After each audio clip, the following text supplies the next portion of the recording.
اشغل الغسالة، اختار البرنامج النورمال اللي هو العادي، ادوس ستار. هاي في حالة غسل الهدوم، اذا عندي هدوم اريد اغسلهن. هسه هي قاعدة توزن ايش قد الهدوم يرادلهن المي، غسل شطف كله عليها.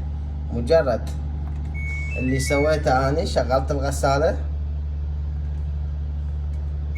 اختاريت البرنامج العادي، دست ستار، بس كله عليها. بعد هي تسحب المي وتنزل المي وتغسل وتشطف وتدير مي. انا اروح بعد هسه راح تعطيني وقت هنا وتقول لي بعد هاي قد وقت تجي تطلع الهدوم تلبسهن قبل، حتى ما يحتاج تشرهن على الحبل.